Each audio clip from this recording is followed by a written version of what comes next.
digital transformation on a societal level, is the way I see it, is you can only digitize as far as the weakest link.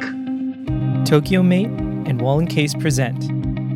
Having this ability to kind of work remote and this huge factor of digital transformation really, I think, helps. How to B2B. With your hosts, Fuminori Gunji and Brian Rios. Let's get started.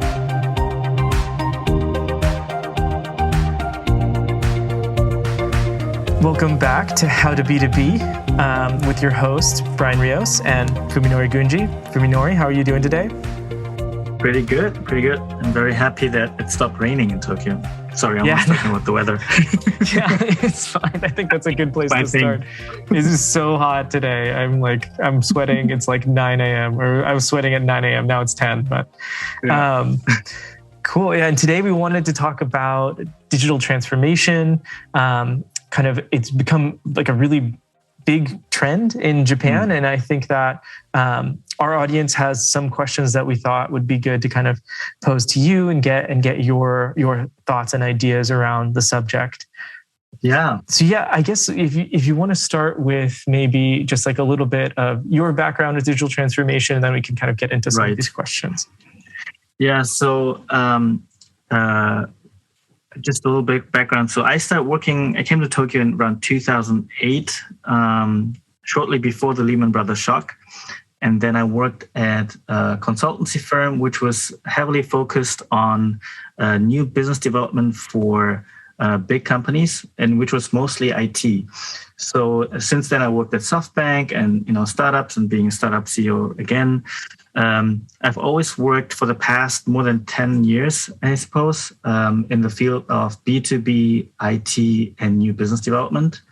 And so this sort of whole DX discussion, it sounds very buzzy to me, because of course, like IT solutions and software have been around all the time, and now it's this whole buzzy words being like very trending and everybody's using it. But a lot of the discussions are not really fundamentally new. That's my impression so far about DX. That's a great place to start, which kind of leads us into the first question, where isn't essentially kind of tech part of digital transformation? We work with enterprise tech, consumer tech, fintech, and I feel like especially like those three sectors, all of that kind of feeds into DX or digital transformation. What are kind of your thoughts around that? So sort of where is the line to draw between like what is digital transformation, what isn't, or isn't all tech DX, is a really good question. And the short answer is yes and no, I would say. And the truth is, of course, yes. But the reality is such that because this whole DX word, I don't know who came up with this digital transformation and calling it DX in Japan. I have a suspicion it's coming from the Ministry of Economy and Trade, like the METI. Yeah. And so I think one thing that has been discussed in the past decade in Japan is that the adoption rate of software or cloud software in Japan is like lagging behind all other, advanced countries. So not even less advanced country, economically speaking, like in terms of GDP size. And it's certainly way behind all sort of European countries, US countries, but also like a lot of Asian countries, because as we all know, China, Korea, Singapore, and all these countries have done a great job in sort of leaping forward in terms technologically speaking. And so Japan is really, really behind. And my suspicion is that the METI said, like, damn, we got to do something about this. Let's make a buzzy word, and let's make the Nikkei newspaper write about it a lot, so that even all the SMBs in the rural areas get it. Like, it's really time to adopt software cloud solutions. And so let's make DX a whole buzzy word. This was before COVID, right? So that's my impression. And then they started doing this IT subsidy, IT Hojo. I'm sure some of the people working in this industry have heard of this before. So what they did is they said, to all the, mostly for SMBs, is so if you buy a software, then we will subsidy the purchase to a certain extent, depending on what kind of software it is, right? And so there are certain kind of conditions that in order to get the subsidy funding, what kind of software you can buy, like what counts as sort of IT software adoption, and what is just a tool maybe, or which is random. It's just political. It has nothing to do with what it means technically. It's just political. Really. That's super interesting. I didn't even know that was happening.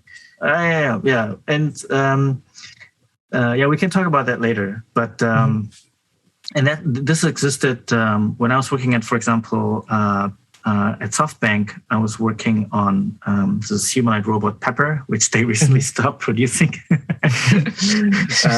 Influx. Story. Yeah. Good stories. Anyways, and so back then we tried to make use at SoftBank. We tried to make use of that subsidy to basically tell that our customers, potential customers, say now you can get it even for cheaper by getting the subsidy, and we will help you get the subsidy in order to buy Pepper. Wow.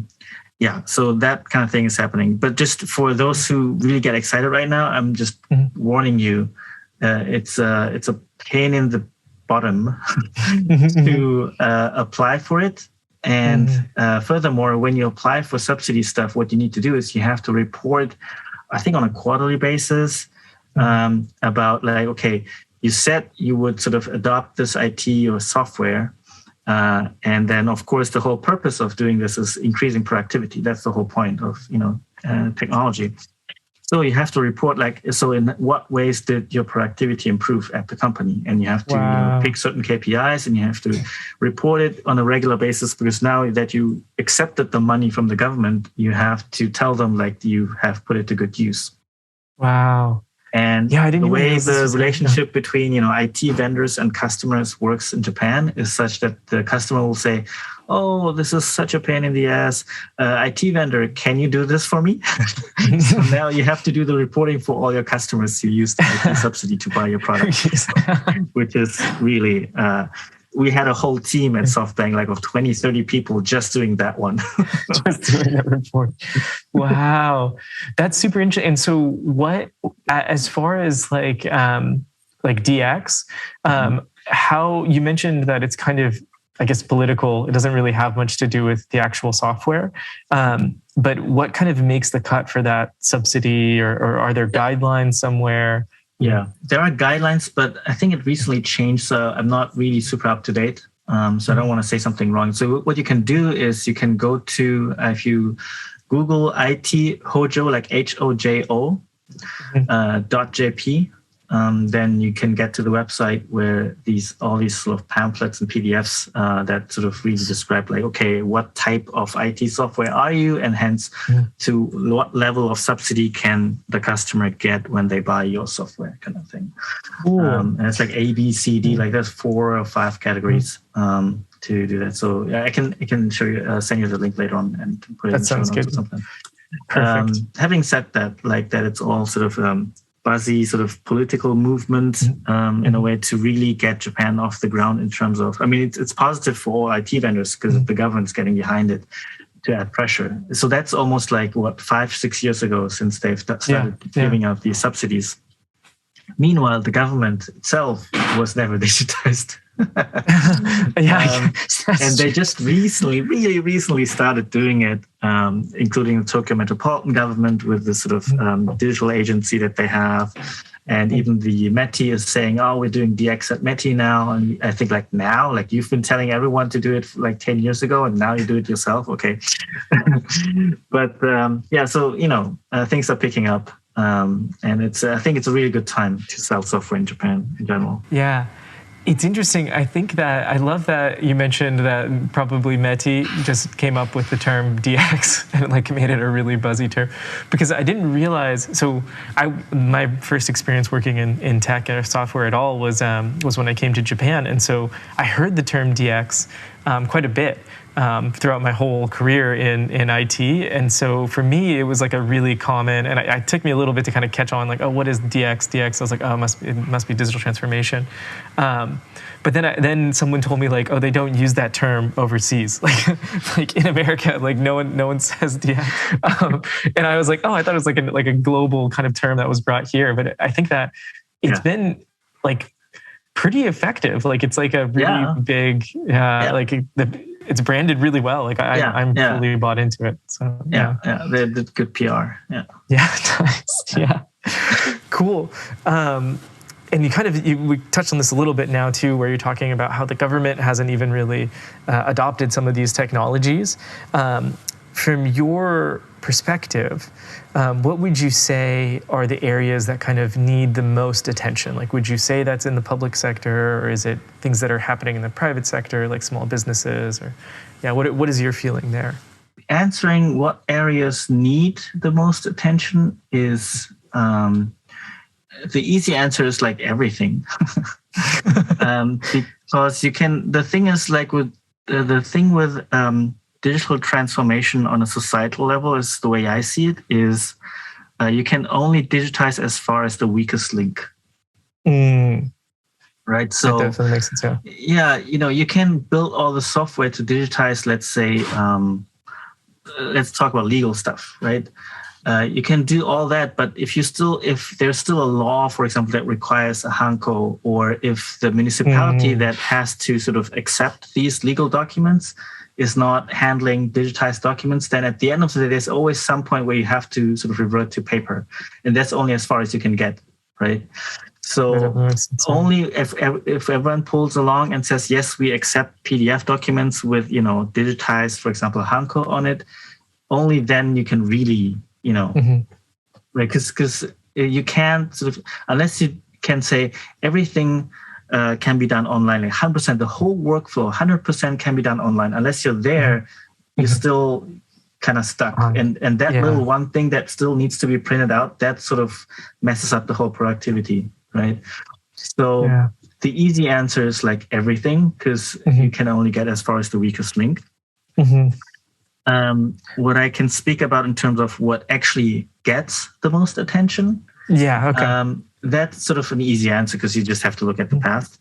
And so that usually just follows the logic of urgency and importance. And so let's just talk about post-COVID, or what happened since COVID hit Japan.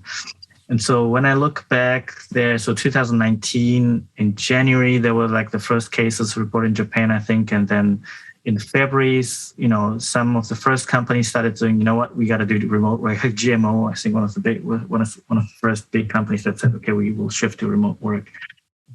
We did that at Make Leaps as well back then in February. But so there's sort of a pattern in how the attention has shifted, at least among the progressive companies.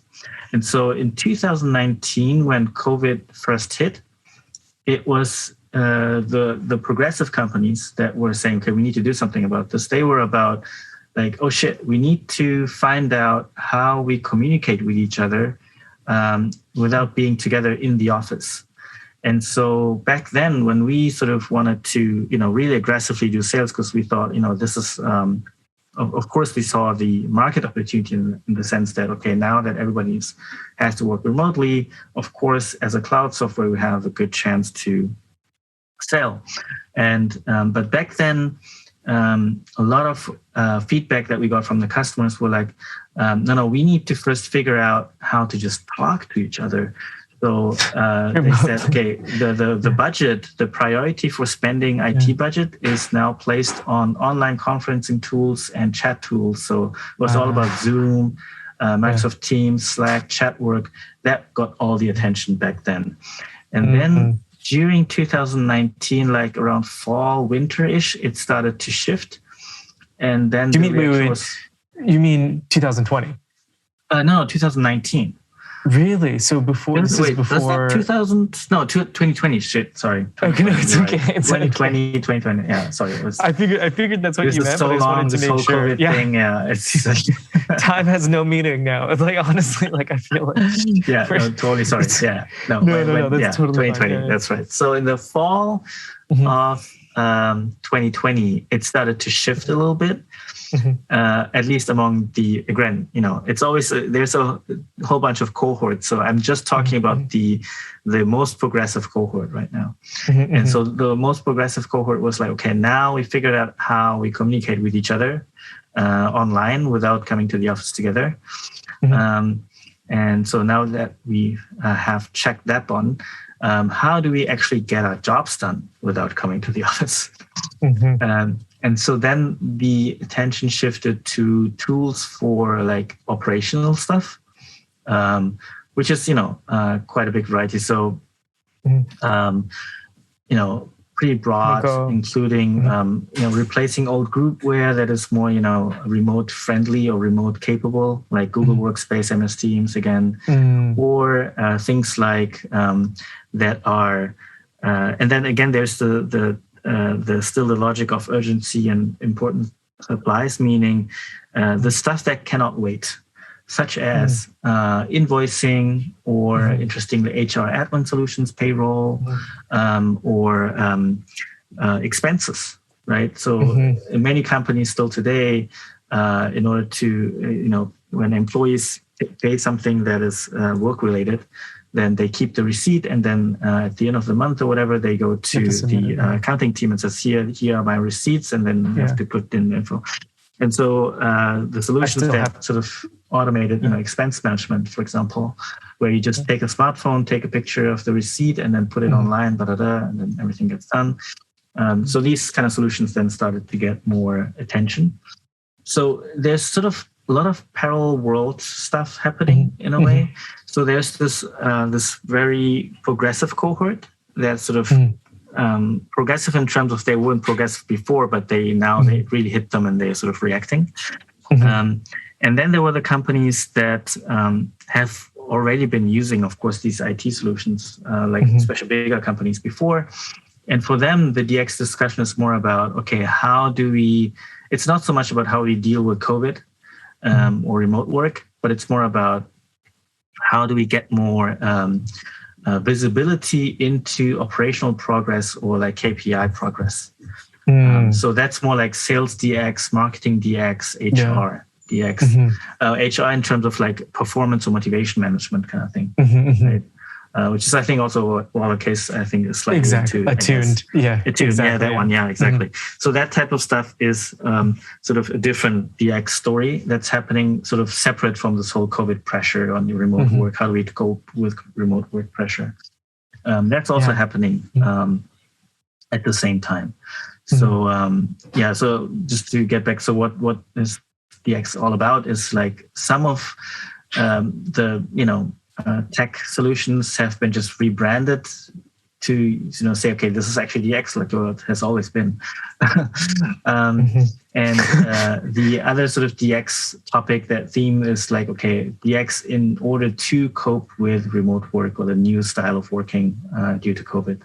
That's sort of what I see very often. And the latter, like how do we cope with COVID, has a lot to do with, okay, how do we get our workflows done without relying on sort of paperwork, because paperwork basically means it ties you to the office. Like paperwork is equal to your shackle to the office, right?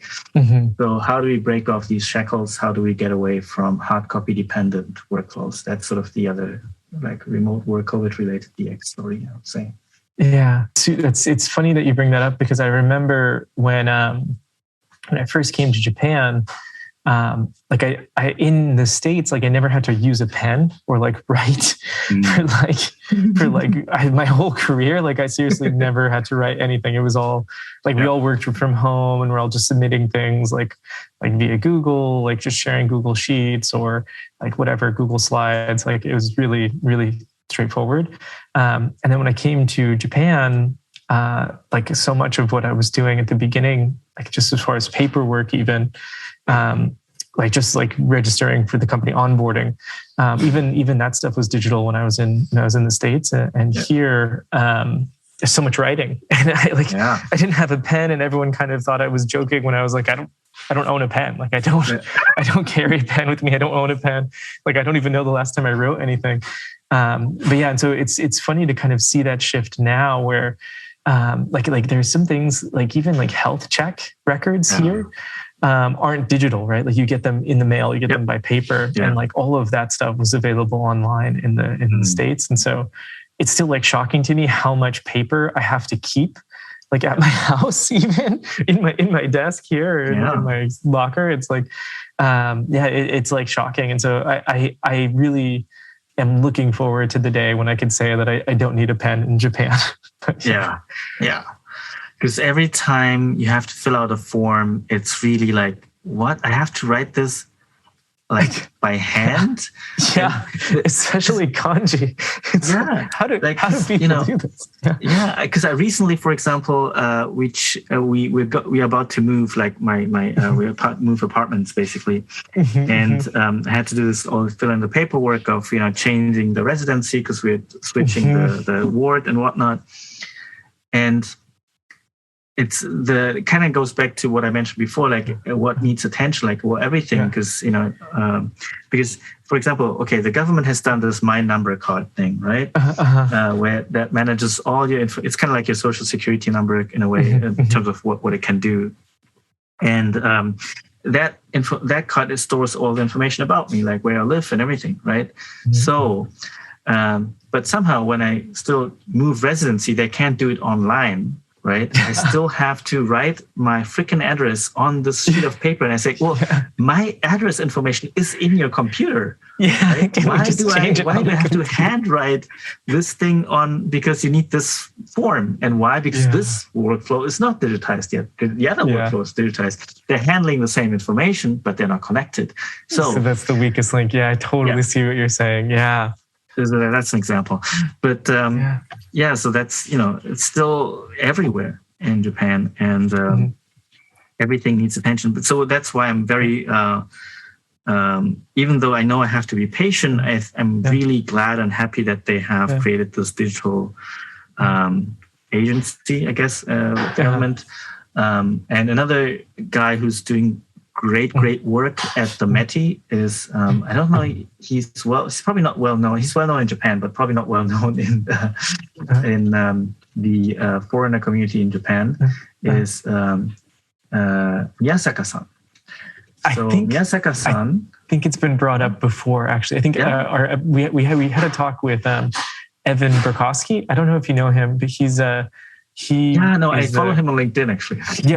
He's the country manager of Dynamic Yield. He's a really interesting guy, and we just actually had a talk with him about DX that'll be coming out soon. So I think he had mentioned him. But please continue. So that guy is sort of heading, I think, the Tokyo Metropolitan Government's digital. I don't know the exact what the English word for it is, but anyways, he's heading the digital transformation. Let's put it that way.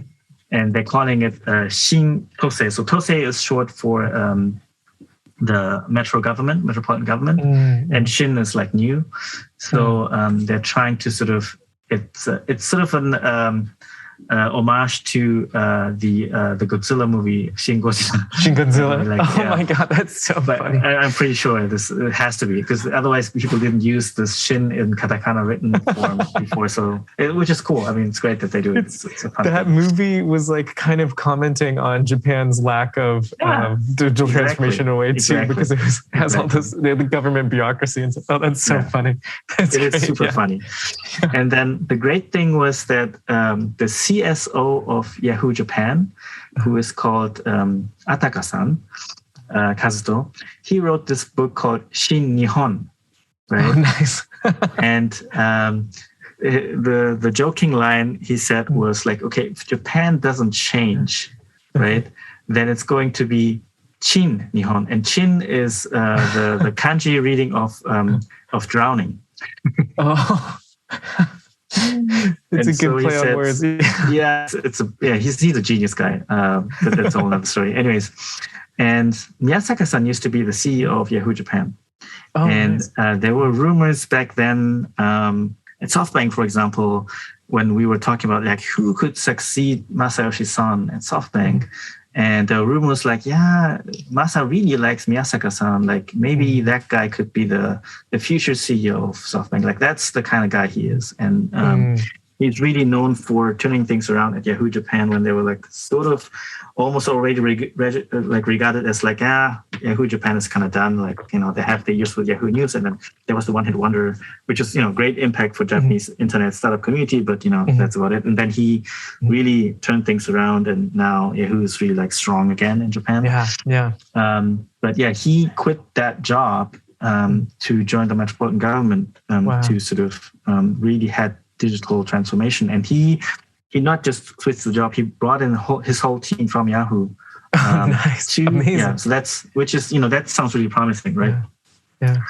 And he's taking really like this very corporate approach, or not corporate approach, let's say like company startup mind approach. Like, okay, let's listen to the customers and ask them how we should change. Like let's listen to them instead of like really like how a company tries to sell product to customers. He's like the residents of Tokyo are our customers. Like let's think of it that way, and then let's listen to them. Let's put out a lot more information to these people. Let's inform them about what we do, what we intend to do.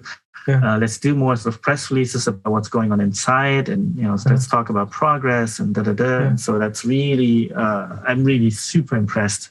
To do that in the Japanese government, I thought it was impossible. So it's like, wow.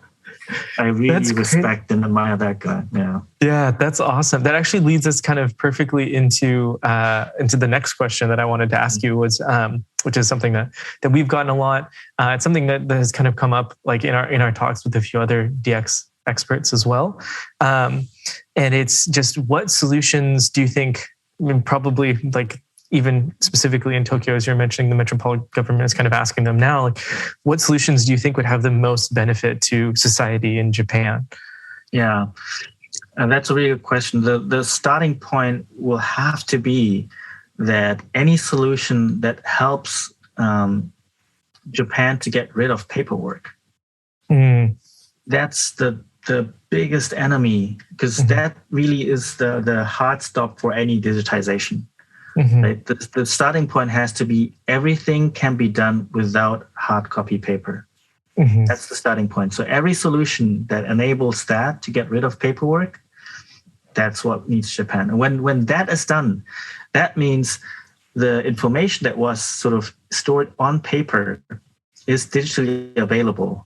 Then you can connect these data with other data. Then you can analyze and whatnot and put it on cloud, and everything else builds up on that, right? So that's the super basic minimum digital infrastructure you need, is just get rid of paperwork. That's my take on it.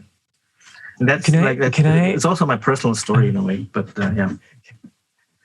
Yeah, that's actually, so what I want to ask, I don't know if you have an idea of why, but it almost seems like there is I don't know, maybe it's just a general acceptance. Like my wife specifically, she is so like used to the system that she doesn't feel like it's slow almost. Like she doesn't, like for me, when I moved here and then we have to go to the city office for like anything that we need. We have to go to the city office, get a copy of it, fill it out there, or like bring it home, fill it out, go back, take it there. And like that, I don't even know where my city office or like our town hall, like I don't know what the equivalent would be in California. Like I don't even think there's anything remotely like that. Like I never talked to the local government ever in the States.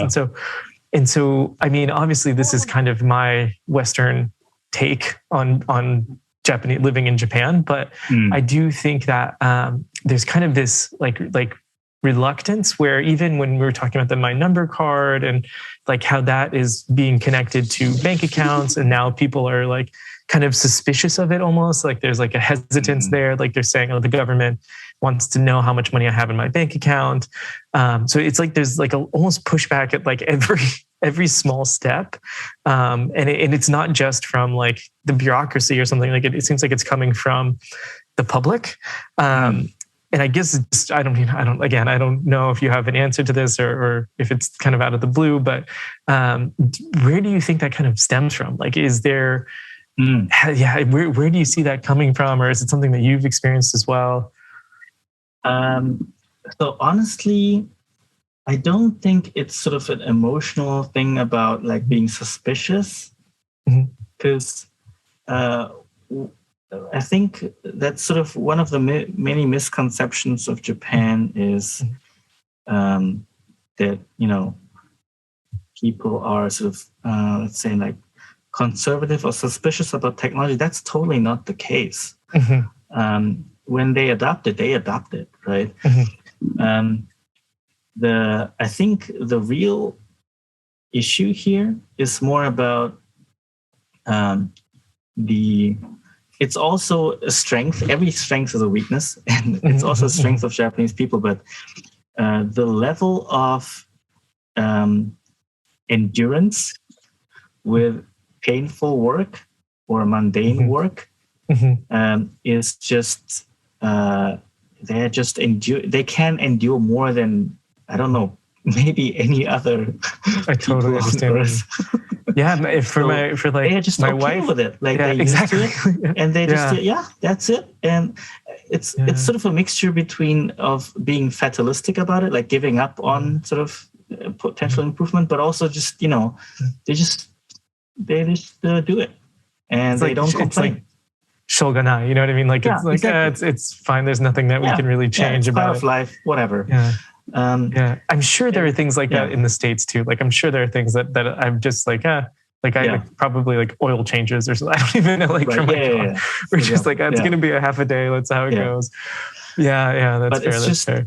The thing is just every country has that kind of thing, of course. Like the majority of any human, I think, has that, but it's just more than in any other country. Like across the board, like there are less people. The percentage of people who complain about inefficiencies or who really get angry about inefficiency is just less in Japan, and that's why it's not so much resistance. It's just about they're okay with it, and that's totally they're like, fair. I'll just do the overtime work, whatever, and get the paperwork done and whatever, and write it by hand, and carry a pen.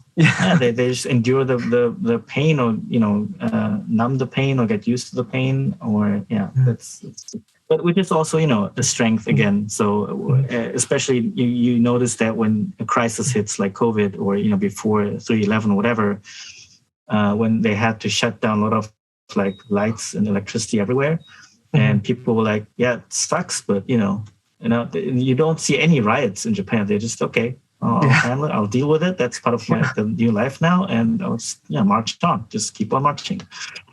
That's totally fair. So that actually kind of leads us into so maybe actually let's kind of circle back. So like you feel like getting rid of paperwork, that's like probably the biggest issue, kind of like the stopper, right? I feel like even if everything, like you're mentioning, if everything else is running smoothly, we have digital processes for everything, it's going to all momentum gets kind of halted if you have to print it out and then send it in. And so that's kind of number one. Are there any other things that you feel like would really be kind of a big benefit to society, or something that could kind of help the most, or I guess where you see the most attention being needed? No, it's really just paper. That's just because it shows up everywhere. And the other thing is, if I were to mention another thing next to paper, would be which is harder to solve, is what do we do with the problem of lacking enough programmers, software engineers? That's fair. Or more IT literate people. That's also sort of as the next step, but basically really software engineers. But the problem is, I noticed that especially when I was working at SoftBank, and so at SoftBank I was in charge of not charged, but working at SoftBank Robotics basically. Mm-hmm. And we launched this humanoid robot called Pepper. Mm-hmm. And because we were the first ones in the industry to bring a product like a humanoid robot as a service to B2B or B2C, we had to create the whole ecosystem from scratch, meaning like we need app developers, we need people who write content. Like it was not just about here's the hardware device with the OS. It was like we had to create this whole kind of like similar to the iPhone. Like the iPhone itself wasn't enough. You had to create this whole app developer community and the App Store and everything from scratch. And so I did that for 2 years. I did basically developing B2B business in Japan, and then another 2 years basically helping mostly the US branch, but also like other Asian countries, the overseas expansion of that one. And what I noticed was in Japan, when we were, doing enterprise sales for Pepper to, we did to banks, Mizuho, Nestle, and that kind of stuff. We were the ones who were in charge of finding a developer, an app developer to build a customized app for that company, right? Anyways, there was always like a third party involved. And when we went to the US, the big difference was most companies had a strong IT department who said, I have an idea. I want to have it this way. We have our, of course, not some parts, of course, were outsourced into, more specialized like content creators or whatever. But there was a strong IT department and a head of IT who said, okay, I have a vision. I have an idea. I want to this is what we want to use Pepper for. Yeah, this is how we want to use it for. And we have our team and we want to integrate his data or whatever data he can retrieve from the field to our sort of internal system, to ERP system, whatever. And so they had that backbone. In Japan, you had the client side were just providing basically the people from operational side, for example. And then there was a system integrator, and then there was an app developer. So, and on the client side, only very few people understood what that means to bring in something like Pepper for the data flow in the company. Exactly. They didn't know. And they can't design it, and they don't even have opinions about it because they're just not like, whatever works, But they, of course, because they don't have this internal IT expertise or perspective, they don't know what kind of impact that will have on their organization or operation. So they just say like, whatever you guys say is the best, then, and as long as I can get my job done, then I'm happy. And then, of course, there's things that they haven't thought about. And then, trouble erupts, and then it's like, okay, I wanted to have this data in this system. Like, well, we didn't set up this way. That's not how it's designed. It's like, oh. So that sort of like this IT literacy in the management. That is, but that sort of comes along with the lack of strong IT departments in all companies, because it somehow, this is like for everybody knows, like IT is software is eating the world, right? Or what was the quote from Andres Norris? Anyways, every company, just like every company has a sales team, a marketing team, or legal team, every company should have someone in charge of IT, who's really knowledgeable about IT. We don't have that in Japan. It's like there's only, and even the companies that do have an IT department, if you go talk to them, then you learn like, so 2 years ago, I was actually in sales, and then it's like, they put you as head of IT, but you have no IT background. The only job you have is to talk to vendors. That makes him the head of IT. It's like, okay, so you don't even, so there's no understanding of IT history, It's super interesting that you bring that up. I have this is a bit of a tangent, but it's something that I think is related. It's when I started recruiting in Japan, so I'm from Silicon Valley originally, and a lot of my friends are developers, and they work for Apple or Facebook or wherever they're going to be, and they get paid really well, right? Compared to, I think, like even like the salespeople or the marketing people, like the developers in America get paid very highly.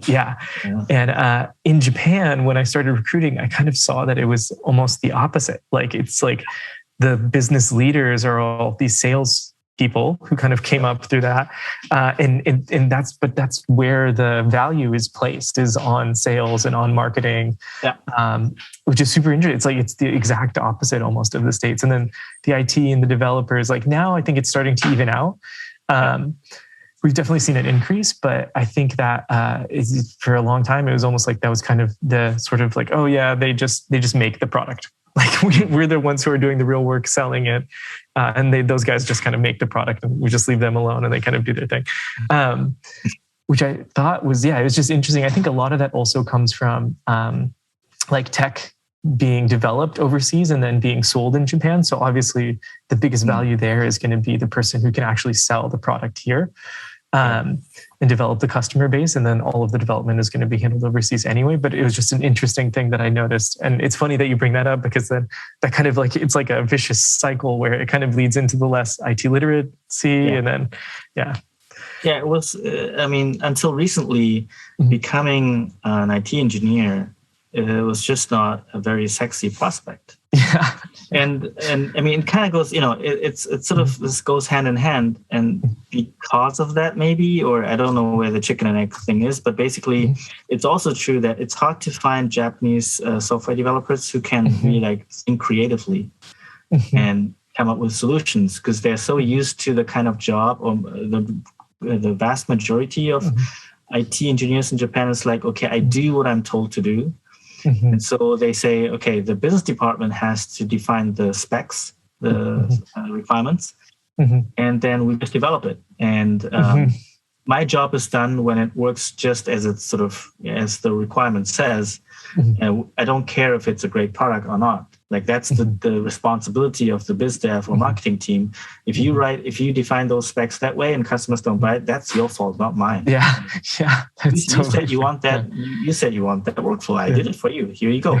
And so you have this very toxic, super toxic work environment between, like, internally within the sort of, if they have a sort of dev team, very often it's like, okay, the business team, of course, without knowing the whole sort of implications of IT architecture, data architecture, whatever, they say, okay, we want this, right?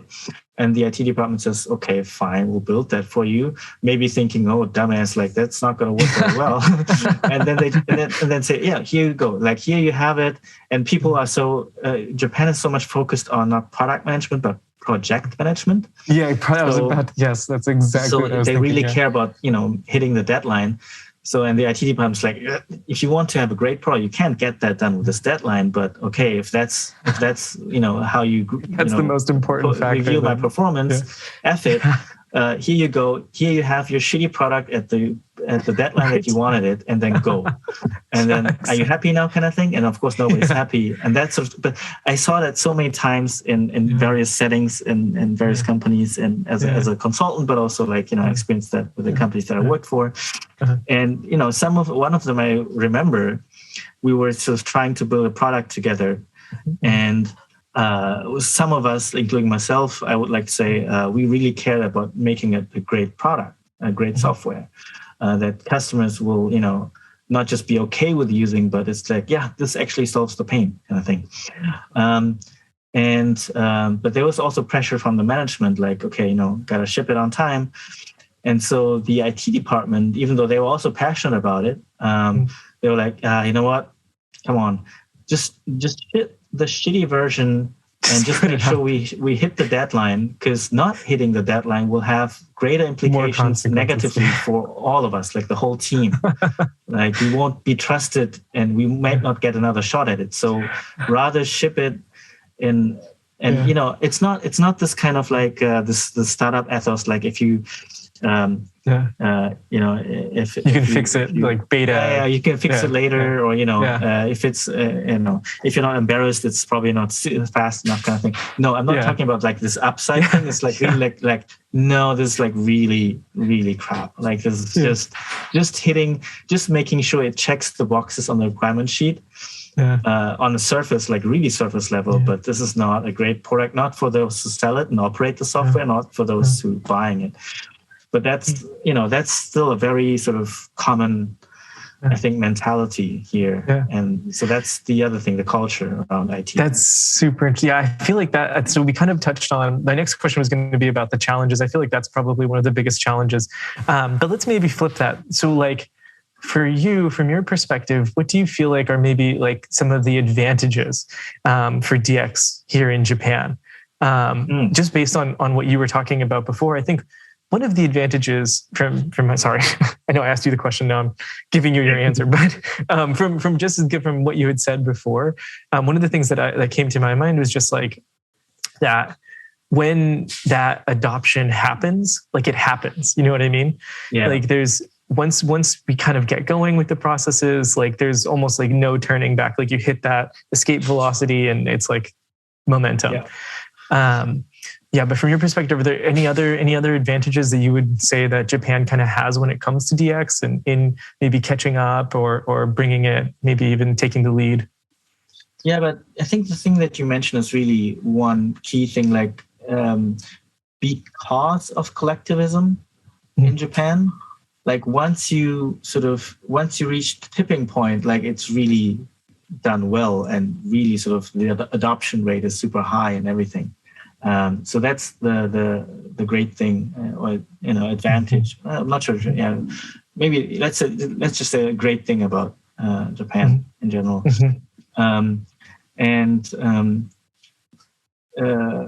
This is just me, I guess, seeing the glass half full is the great thing. Another great thing is like there's a lot of room for digitization in Japan. That's true. Yeah, definitely. No, that's 100%. So there's a huge opportunity it's a great market. Because the great thing is, so you have all these sort of relatively high-speed internet connection across Japan, right? Thanks to the infrastructure.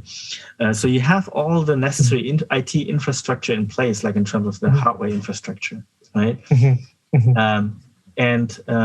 The other great thing is because other countries such as the US is so much more advanced, all the solutions that we should need or have to think about, you exist. Have a template. You just have to look across the pond. It's there. Just copy that shit, right? That's so true. Yeah. Right? So all we need to do is just fill the gap because the IT infrastructure is there. We just need the right kind of people and the money or the cash or the funding directed at the right direction. And then it'll be filled. The gap will be filled. So that's it's great. It just needs to be done. It just needs to be done. That's great. It's funny. It's think too hard about what direction or how to do it. Like, just look across the pond. Like there are tons of solutions. Like get inspiration there. Exactly. Yeah. It's funny that you bring that up because it's another thing that I had talked with Evan about where it's like now with this market and how there is kind of this aging population and like productivity has kind of been slowing because of this and the GDP is at risk. But because of all those factors, it's almost like you can, in Japan right now, we can create the blueprint for like the world basically, because this isn't going to be just a Japan thing forever. Like there are other countries who are going to face the same challenges. And you're right. And so there's a huge opportunity right now to bring some of those technologies and innovate here and find these solutions and then kind of take those globally. I think that's a great, you said a great optimist perspective, but I think it's really true. Yeah, it is true. It is true. Yeah. Nice. Yeah. So kind of one of the things that we had talked about before the episode was just like trends and maybe how to get on that DX trend. And I feel like we've covered it pretty well now. Any other trends that you're seeing or anything else that you want to kind of add just to maybe sum everything up? Well, it doesn't sum it up, but just another sort of trend that sort of happens goes hand in hand with the DX thing is there's a huge change in the labor market, meaning with the advancement or the adoption rate of sort of digitized solutions, remote work becomes more and more doable. And that means you can work with a lot more, for example, freelancers and people who are not, working close to the office or living close to the office, this is a whole nother topic. Maybe we can do a podcast about that one, but which is, so basically this kind of digresses a lot, but then comes back to the topic. So give me some time. But let's do it. Why do companies exist? Right nowadays, since like post-war period, it seems to be like the default thing to work for a company. But before that, I'm not a historian, so maybe I'm wrong. But let's say before the Second World War, or before around this, around early 20th century and before, most people didn't work in companies. They worked in family businesses, and they did their own thing. Right? They were individual contributors, most of them. And the reason why companies formed and became bigger and bigger and became sort of the default way to work for many people is because in order to get a certain size and sort of internalize sort of market transactions. So if you have to work, you have to find the design, you have to contract the design, you have to find a marketer and contract the marketer. And if you have to do like all these things separately, then the communication cost of every transaction or transaction cost in general, like it's fairly high.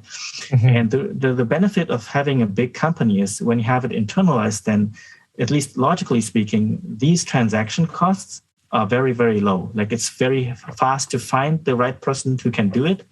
And you don't need to, create a new contract every time. You just say they're hired, so you can just ask them, please do it, and they'll do it, right? But if you think about it, like from a very economical perspective, every time you ask your colleague to do something, that's a transaction. Yeah.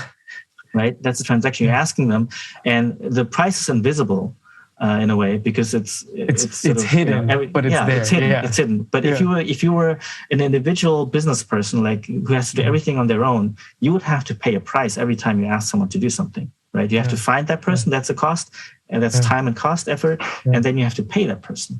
Yeah. And so the benefit of having it all in a company is the lack of the reduction of a great reduction of transaction cost, which also increases speed, right? That's why it makes sense to have big companies. There's is efficiency, even though a lot of people think big companies are super inefficient. Well, think about how it would be if there was no big company and everything was sort of individual contractors. That would be inefficient, right?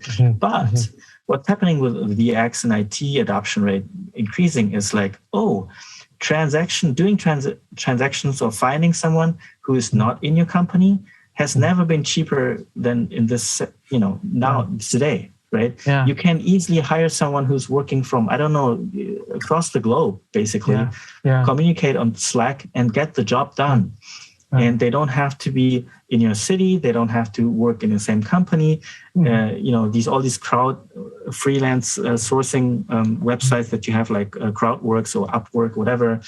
Yeah, you can find someone that matches your criteria fairly easily. I mean, of course, it takes some time to find like the person that matches you in terms of like character and spirit and whatnot. Okay, that's but that's the same for like any hiring process. Same, but it's fairly easy to find the people that you need to get the job done.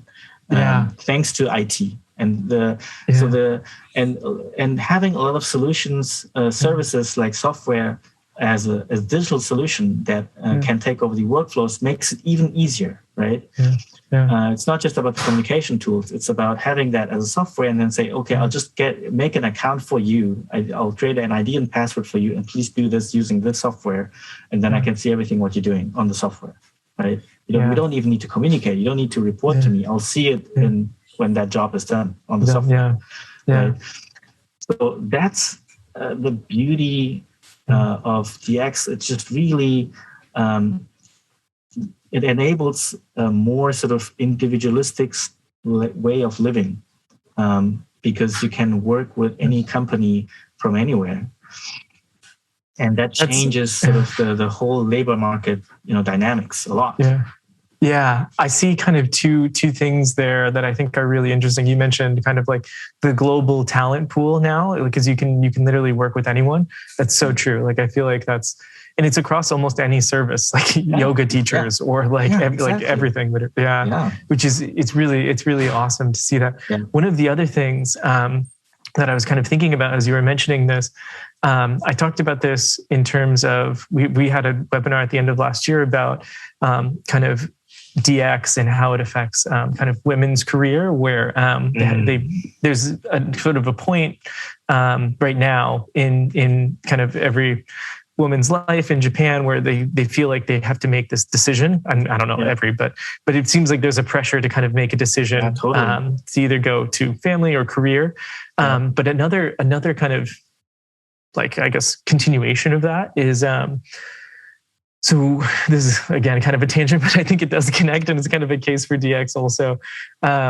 Because of the aging population, I know that there's a heavy burden of, I don't want to say burden, but there's a heavy, again, pressure to kind of take care of your parents or your family. I see that with my friends.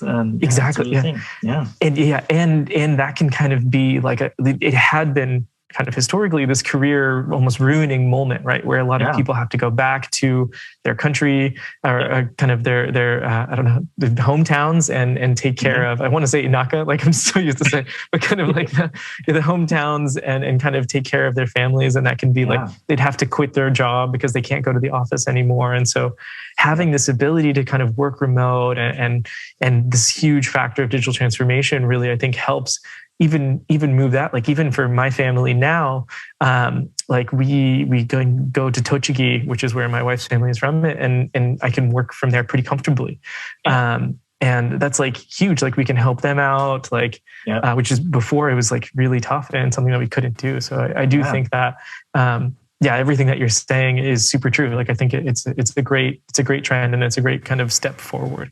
Yeah. Another aspect of that is, of course, which is not a huge, I think, part of society, but for example, other than sort of giving birth, another sort of potentially career-ending event in a woman's life in Japan, very often it's like, okay, if the husband is being sent to an overseas assignment, right, then even when the woman was having, a pretty good career and everything, most of the time it's like, okay, I'll quit my job and, because someone has to take care of the children, and we'll go together as a family.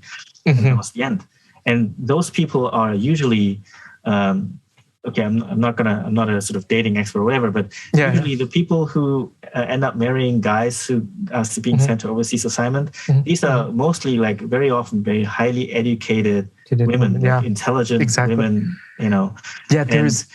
and that labor market was lost. But now what's happening with all these like services, like crowdsourcing services, like a lot of the women living overseas, and they don't get working visa if they go to the husband, right? And now they have a chance to work in Japan just online from, overseas. And that's great. They can bring in all the skills and knowledge and experience they had, and they can get paid well, or they can, whatever, depending on the situation at home, they can say, well, I can only work like 3-4 hours a day, but, I can, but it's high quality 3-4 hours a day that you can get from these kind of people. And that's also another beauty. And that's all thanks to, IT, in its broadest sense, like communication and the software and digitization and getting away from paper that enables that kind of stuff.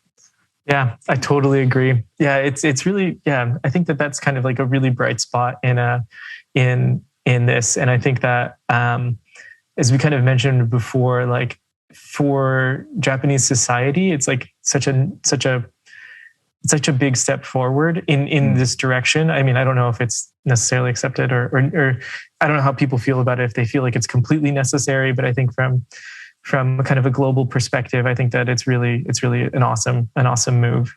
Yeah. Cool. That was great. Anything else you want to add or you want to talk about? Maybe this is a good time to kind of mention anything that's going on with TokyoMate, anything you want to kind of promote here.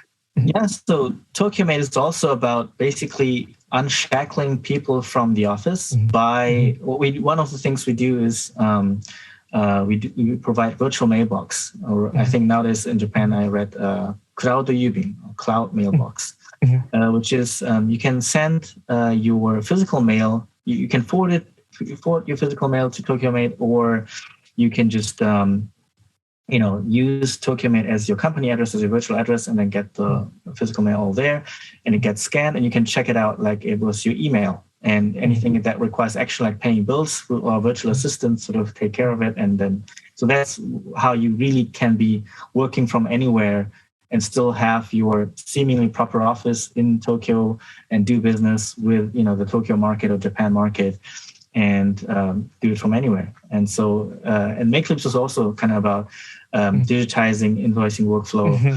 And so this theme of getting rid of paperwork is the thing that unshackles you from having to be close to office or going to the office. And so that's really a mission that's worthy doing. So that's what we do. And the customers are increasing. We're about to move to a new office in Azabu, and so it's very exciting times. Nice. So reach out. We'll put. I mean, we always do. We'll link TokyoMate in the show notes, obviously. Yeah, and I'm sure. I think you guys will probably have a written article kind of around this subject pretty soon too. Yeah. Perfect. Okay, cool. That was great. Thank you so much, Fuminori. Look forward to the next chat. Thank you so much for listening. We hope you enjoyed this podcast. Please remember to subscribe so you don't miss another episode. We'll see you next time. Thank you.